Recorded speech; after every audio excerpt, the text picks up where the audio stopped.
the movie Smile too. The opening scene of a movie starts off with like this man who's killing some people or whatever, and then that's when it goes into like the celebrity lady, where the celebrity lady is trying to she's like coping with this accident that she's had and the loss of her husband and all of this, and so she starts to notice people around her, you know, with this smile. Like her mother is like a manager of her or something. Her mother's always trying to like, you know, give her good advice, you know, about her celebrity career and all of this. But she's very, very overbearing as far as like the hovering helicopter type of parent. And she's an adult. The girl that's a celebrity is an adult, and a parent is like still like hovering and just like getting on her nerves about doing this and doing that, and kind of pushing her to be a celebrity, even to the point to where the daughter herself really doesn't want to be a celebrity. But it's like she feels like she got no choice because her mother is just like pushing her to be this big celebrity. So all the anxiety of dealing with the parent and celebrity and fame and all of this, she goes to this drug dealer, and it shows you that she's been on drugs, but she's rehabilitated somewhat. Like she's stopped, you know, doing drugs for an amount of time, and so she's trying to fight the relapse sensation. She don't want to relapse and do the drugs again, so she ends up trying to go to this drug dealer because of all of the anxiety and her parents, her mother and everything, dealing with her mother and celebrity and all of this. She goes to this drug dealer. This drug dealer is trying to, when she goes to him, she's looking basically just to get like a quick fix to deal with the anxiety. But when he opens up the door, he's crazy. I mean, like paranoid out of the wazoo to the 10th degree. He looks crazy, and when he pulls her into the house, he pulls up like a sword or something to her throat, and it's like telling her, you know, who followed you, how'd you get here, why are you here, and who told you to come here and all this. And she's like, you just text me and I told you I was on my way or whatever. You didn't get my text. You text me first, and then I text you back saying I was gonna come and you know, get something from you. So she's trying to explain to him that she's there. I want some Vicodin to deal with the anxiety and all of this. And he's like just flipping out, like looking all around, looking strange as hell, look like he ain't had no sleep. I mean, he just crazy looking. And then he says, I'll be back. And he goes into the other room, and it's just pitch black dark, like, and it's just dark for a while. And then all of a sudden she's like, hey, I gotta go. And she gets up and she's looking into that black room, and it's like he don't never come out. And it's like the scene is just like inching closer and closer to this black room with darkness. And then all of a sudden he comes out, and next thing you know, he takes and he's like hollering to the top of his voice. He's looking up at the ceiling like something is chasing him. And then he goes down, and like something is like, looks like it's opening his mouth. You don't see what it is. It's just like his mouth is opening. He's like eyes rolling back in his head, and he laying on the floor. And you can imagine that something is almost like it's possessing him, like it's getting inside of his body, but she can't see it. She's standing there looking at him with his mouth open and twitching and convulsing. And then all of a sudden, next thing you know, he looks up at her and starts smiling with the evil grin. You know what I'm saying? And then he gets up, and she's kind of like sitting on the floor in shock, looking at him as he's doing the grin. And then he picks up one of those metals, like on a bench weight, like one of those big giant circular metal pieces that you put at the end of the bar that you lift, you know, 600, 700 pounds with, you know, those big, right? It looks like a giant circle. So he takes one of those metal pieces that's a weight and just beats his face in like 3 good times. The first time it's like bam, and then it pulls, and it shows it too. It shows when he pulls the piece down how it damaged his face is the first time. Then he takes and bam, and hits himself in the face again the second time, and he pulls it down slowly, and then you see the even more damage done to his face, and he hits his face a third time, and his whole damn bottom of his jaw and everything hanging off, nasty looking.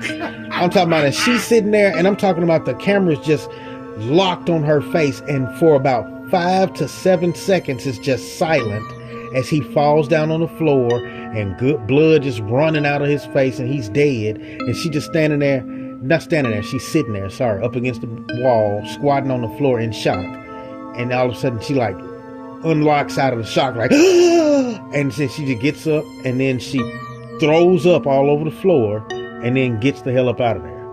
And so that thing starts chasing her everywhere. She's seeing, like, she goes and they show her on the internet. She's looking up does vomit have DNA in it? Because she's trying to think, like, if the police find his dead body and they find my throw up there, they're gonna think that I was the one that killed him and threw up from the sight of, you know, what I did to him. So she's thinking in her head, I've got to think, am I going to be tied to the scene of this crime? So she's looking up on the internet whether or not vomit got DNA in it. And then she goes on to do like a book or an autograph signing. I think it does. It may does have it in it. But I don't think it even showed the answer to that question. But anyway, so they show like her doing an autograph signing, and different people and fans, like lines of fans lining up for her, you know, kids and adults alike. And then it's like one person comes up and she's singing and everything, and she's like, oh, that's adorable, and she gives her a hug. And then another lady, oh, this such and such, this song that you did, it kept me sane during a time of a crazy breakup with my man and all of this, and oh, I just love this song and I love you and all of this. And she's like, oh, can I take a picture with you? Oh, sure. And she takes a picture with her. Then it's this like real creepy man with bumps all over his damn face comes up to her looking creepy as hell. Now, he don't look scary necessarily, like he's paranormal, but he looks nasty, like he got some damn disease. And he's like, I want you to sign my shirt, and my name's Alfredo. And so she signs Alfredo. I love you, Alfredo. Signs and autograph your name and all of this. And then so next thing you know, she's like real creeped out by him, but she's still like, okay, he's a fan. And he's a fan. Right, so she's as well as she should. Right, so he turns around and goes up against the little backdrop they got to take a picture and everything, and he's looking at her.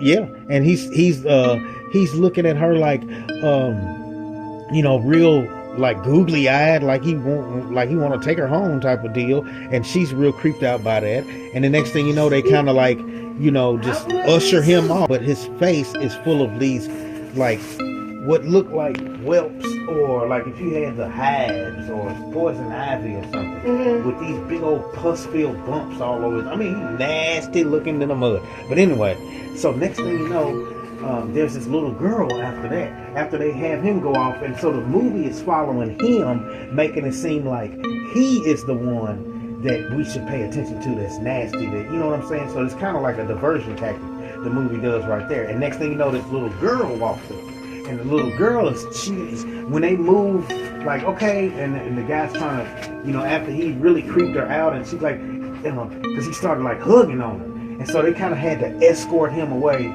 like, I love you, oh no, I love you. They had to forcefully pull him away. And so it was like her little assistant, like, and he's like, I don't know what his name is, but he's like trying to calm her down. Well, everybody, let's take a brief second. And she's like, no, I'm cool, I got it. And so he said, okay, well, whoever's next, you can come on up.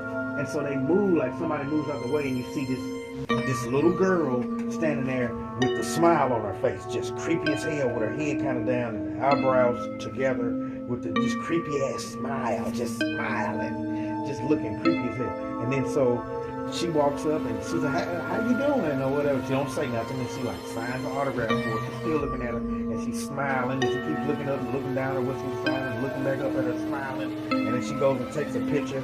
And instead of, you know how both the people on the picture, their faces are pointing forward at the picture, smiling? Well, this little girl, she's doing like this, and her head is looking at her. She's looking forward, the star, but the little girl's just looking at her, smiling like this in the picture. Taking a picture with her face profiled, looking at the celebrity while the celebrity's looking forward. It is the creepiest looking thing. And so then after that, they had a little girl go off, and so she goes home, and then she's in the house, and she's having a dream. She had a dream about.